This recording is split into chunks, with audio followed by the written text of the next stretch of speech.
Greetings and salutations, and this is Technical here, back with more Crash Bandicoot 4. It's about time.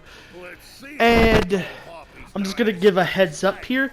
From this point forward, there will be a shit ton of deaths edited out for the sake of keeping the videos from not being too long. However, I did what I've been doing, and I leave it to where you could still see how many times I died. Especially at the end of the level. I always keep the end of the level in, and it'll tell you how many times I died at the end of the level. So, I guess I don't really have to keep the death counter in when I edit out the deaths, but it's whatever. Anyways, we are moving on to the 2 levels in this dimension I do not like. This one is a little better than the other one. I'll give it that because, I'll be honest, the Tana part's not bad. The Dingodile part, I don't know. It feels... Dingodile's gameplay is not bad. I'm gonna get that out of the way before somebody gets mad at me before anybody who's like has Dingodile as their favorite playable character in this game. Why can't I talk? Gets mad at me. I don't think Dingodile's gameplay is bad. I don't think any of the characters in this game have bad gameplay, technically speaking. So it's not the mechanics of Dingodile that make this not fun. It's other aspects. I know what you're about to see. Those enemies right there, I'm gonna be honest with you. I don't have many issues with those enemies this time around, because I got used to them the first time I played this level. But those enemies gave me hell the first time I played this level.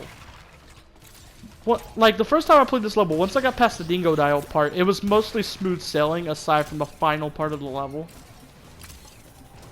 Like Tana's entire section was pretty much smooth sailing for me, except for the final part. When I say smooth sailing, I mean by the standards of this game, which basically means I didn't die a million times at everything. But yeah. Don't really have much to say at the moment. If I sound a bit out of it, it's because it's hot as hell in my room. I have my fan off. I might turn it back on, honestly, but I'll try. Yeah, I'm definitely gonna turn this fan back on. But I'm gonna move it back in hopes the mic doesn't pick it up. Hopefully it's fine over there. So yeah. I know I just said that twice, my bad. Yeah, Dingodile's franchised his business in this dimension, as we just heard. Or in this universe, whatever. I don't know if... I always forget if Crash 4's universes are dimensions, but considering that one of the worlds that you visit in the game is called the 11th dimension, I assume these are alternative dimensions, not universes. And alternative dimensions do make more sense because alternative universes would not, like... At least this is the way I see it. This is the way I differentiate them. Alternative dimensions are going to have similarities to your own dimension, basically. Some sort of similarity, because they're in the same universe, technically speaking. But I could be completely wrong about this, and but I'm gonna take a chance and give my opinion on this. But while an alternative universe is different in so many ways, because a dimension is like a part of... The way I see it is a dimension is like another side to your world, whereas a universe is an entirely different world. That's the way I see it. I don't know... I'm unsure if the earlier thing I said was correct, but I know that part's correct at least. I know that part's correct. So, did my franchise because I saw I would say that Oh, bollocks, my ear. Crash 4 is definitely alternative dimensions, not universes. Wonder what the local delicacy is here. I hope I it's spicy. think Ratchet and Clank Rift Apart is also going to be alternate dimensions, which makes sense given that from what we've seen, I believe Nefarious has the Dimensionator in that game, which was first introduced in Tools of Destruction when Emperor Tachyon wanted to tap into the Lombax dimension to get his revenge or something like that. I don't know, I haven't played that game in a long time. I believe it didn't return again until Into the Nexus, and it was used by Neftin Prague to by the way, if you've never played Into the Nexus, I'm sorry, but I'm spoiling the game for you. It was used by Neftin Prague to basically get rid of the final boss. Basically.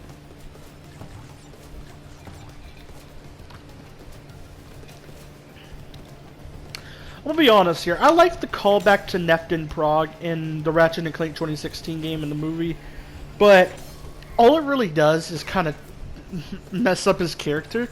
Because, yeah, I'm pretty sure Neftin and Vendra were both criminals in their original game. I am pretty sure that's obvious. But Neftin basically redeemed himself. And since the reboot timeline doesn't have the events of Into the Nexus, Neftin is still a criminal. So basically at the beginning of the game, when they reference Neftin Prague, it's as a criminal. And it's a bit interesting, I won't lie. Bit of an interesting choice there. They also reference Stuart Zergo at some point in the Ratchet and Clank 2016 game. It doesn't happen in the movie because it's in-game dialogue. And that one was a little more questionable because Stuart Zergo was not a very good antagonist. I'm gonna be honest with you. I liked the Neftin Prague reference. I liked seeing Nefarious again. I was about to say I liked seeing Drek in Nefarious again, but in my personal opinion, the version of Drek in the 2016 game and movie is just disrespectful to the original character. I never played the original Ratchet and Clank. I'm gonna get that out there. My first Ratchet and Clank game was Tools of Destruction, but I saw the cutscenes and the gameplay and all that for that game. And I'm gonna be honest with you. I would have much preferred if they stuck to the original threatening Drek. And it's kind of sad that they changed him up. I'll be honest though, he's a little better in the game because most of his dialogue in the game is voiced by Eric Bauza, who does a slightly better job at making him sound less stupid. Because I'll be honest, that's my main issue with Drek in the 2016 Ratchet and Clank movie and game, is that he's kind of portrayed to be kind of stupid, and it bugs me. But luckily the game, due to Eric Bauza voicing him in the really hope I'm saying that last name right, but due to him voicing him for the in-game stuff, the voice is better. I know they got a celebrity actor to voice him in the movie, but that actor bugs me. Like, the voice he did for Drek just bugs me. And I think Eric Bauza definitely does better. And Eric Bauza, I've heard him do more threatening voices. For example, he voices Hun and Tiger Claw from the 2012 Ninja Turtles. He voiced Mr. Freeze before. He can do threatening voices, so if they just got him for both the movie and game instead of trying to get a celebrity voice actor, or brought back Kevin Michael Richardson, they could have definitely pulled off a threatening Drek. I'm just saying.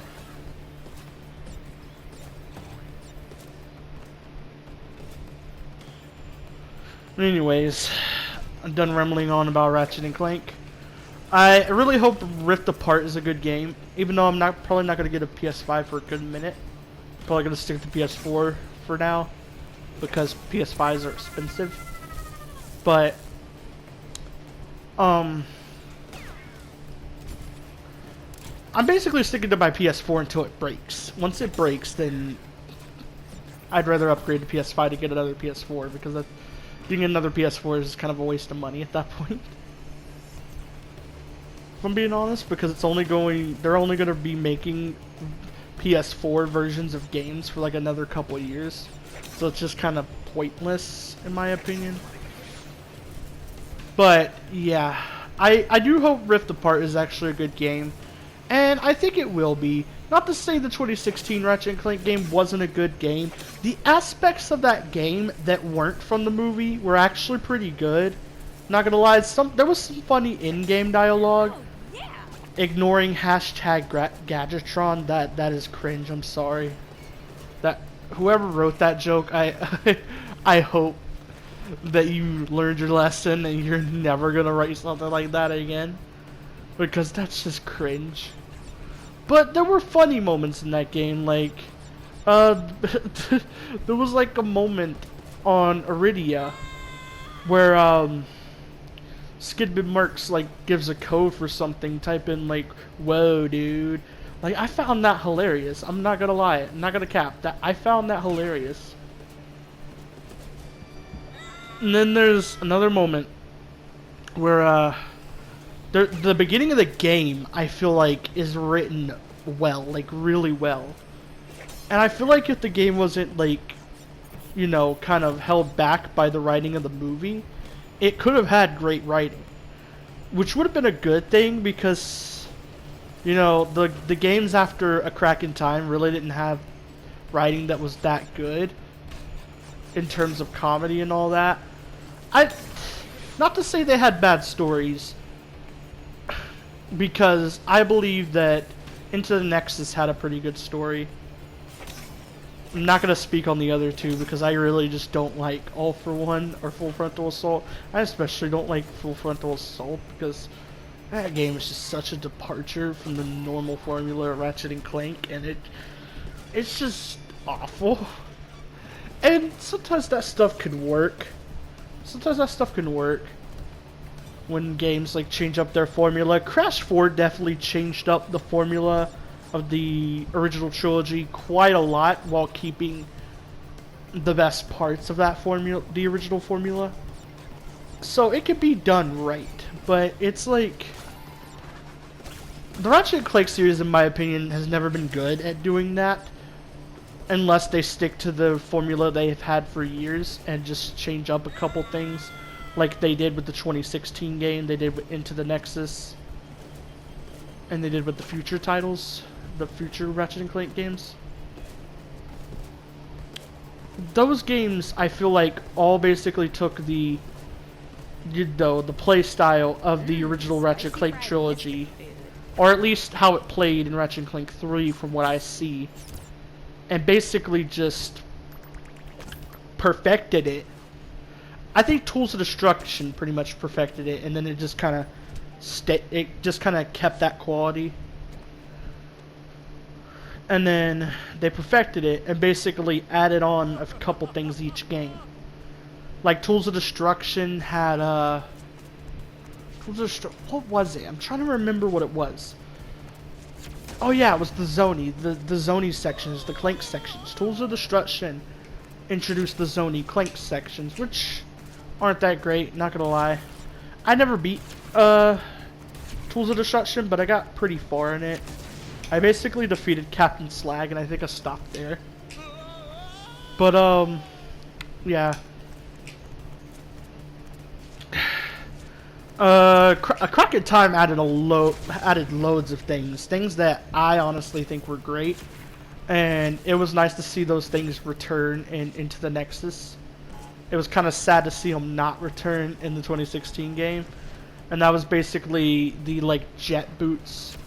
That was one of them. You also had like the armor, the different armor types you could get. There was new Clank sections, which were actually really good. I think, in my personal opinion, I think A Crack in Time has the best Clank sections in the entire Ratchet & Clank series. And I think this is where the opinion gets unpopular. I think Into the Nexus has the second best Clank sections in the Ratchet & Clank franchise. Outside of those, every Ratchet & Clank game I played has okay Clank sections.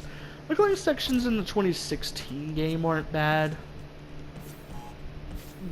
I really don't like the Clank sections in Tools of Destruction, or, yeah, Tools of Destruction. I'm gonna be honest there. Clank basically played exactly like Ratchet and everybody else in All for One, so there's not much to say about that. And the same goes for Full Frontal Assault, where Clank, Ratchet, and Quirk all played exactly the same.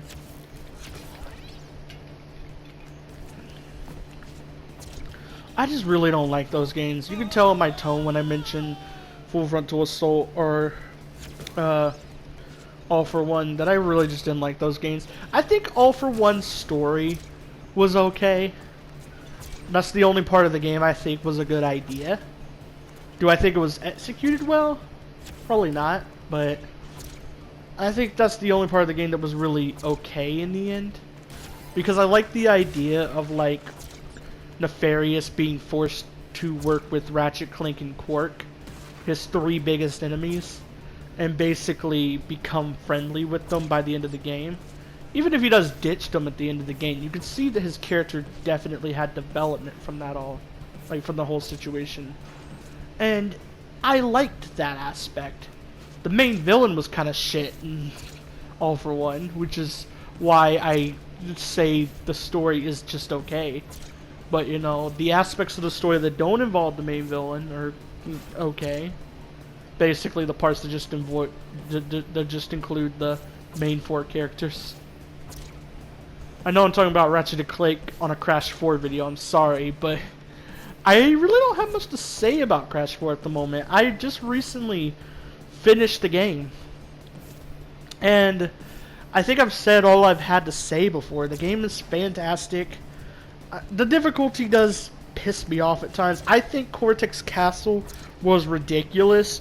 I could forgive every other level that I played, but Cortex Castle was just ridiculous. You're going to see what I mean when I get to it, because my death counter is the highest it has ever gotten in this game on Cortex Castle, and I don't think any other level has come close to how many deaths I have on Cortex Castle.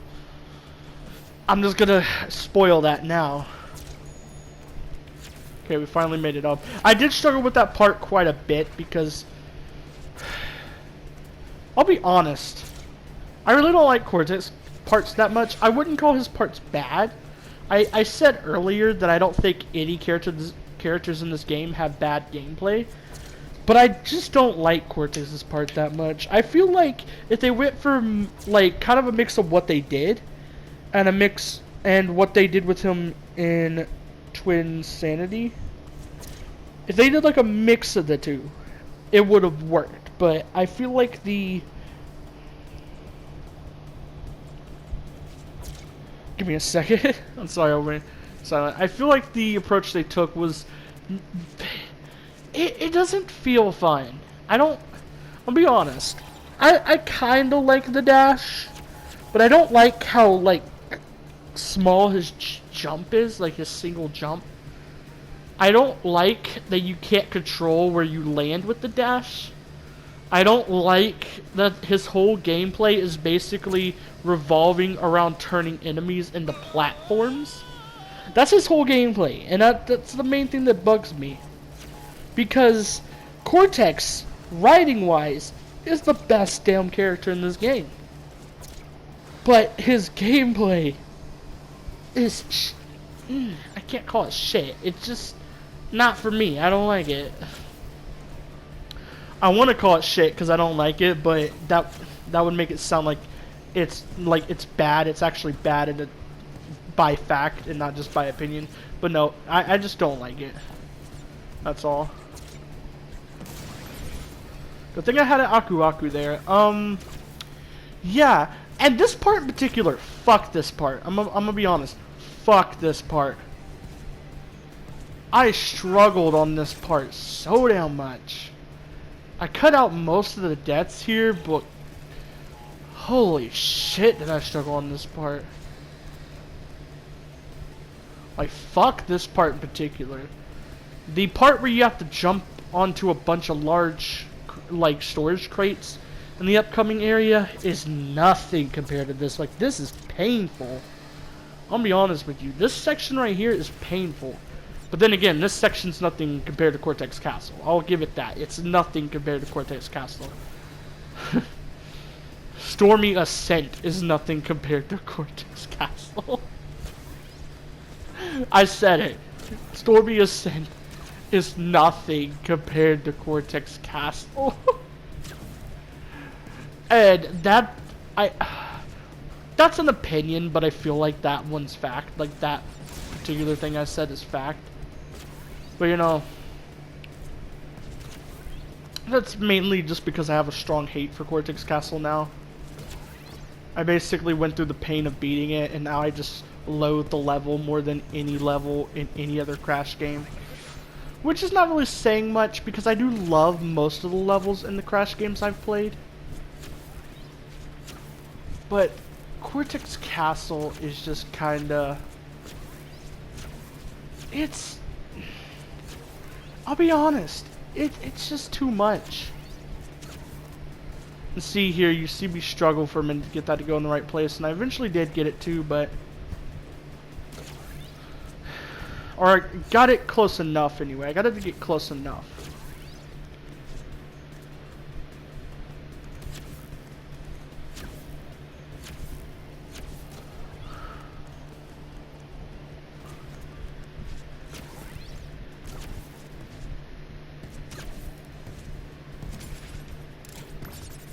Yeah, sorry if I'm not saying a lot right now. This part is just... all I can think about with this part is just anger, hatred, etc, etc. Oh, get ready for the part that has Cortex Castle. Just get ready for that. I'm going to relive my anger from that level. I'm going to tone it down, obviously, but like watching myself fail that much on it, it's just going to remind me of how frustrating Cortex Castle actually is, and it's like, oh boy, I'm ready for that. Ready for that fun stuff. Hope you like my sarcasm. Okay, we're almost to the cutscene at the very least. And I died.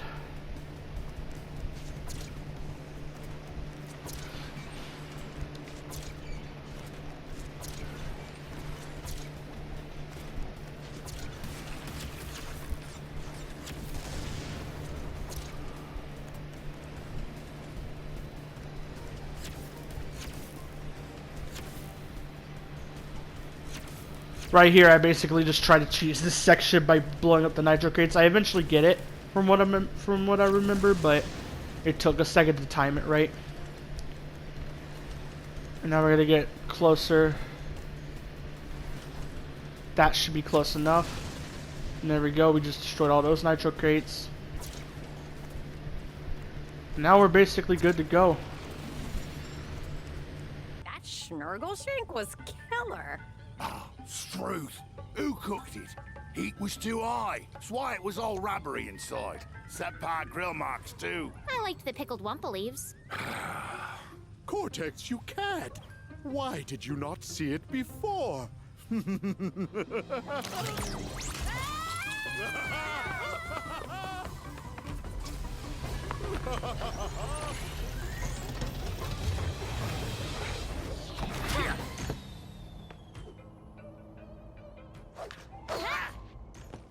hell!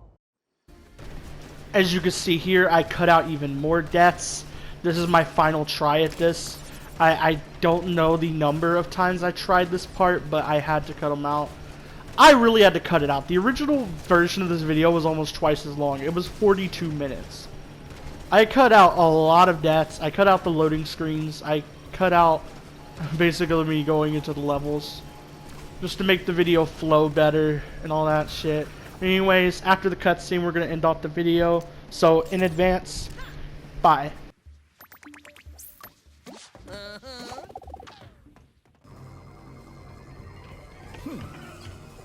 There's another way I can break this cycle of endless fighting between us.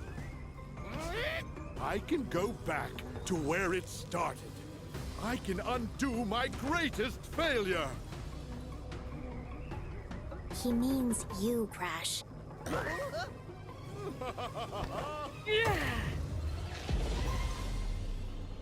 Bye-bye, Bandicoots.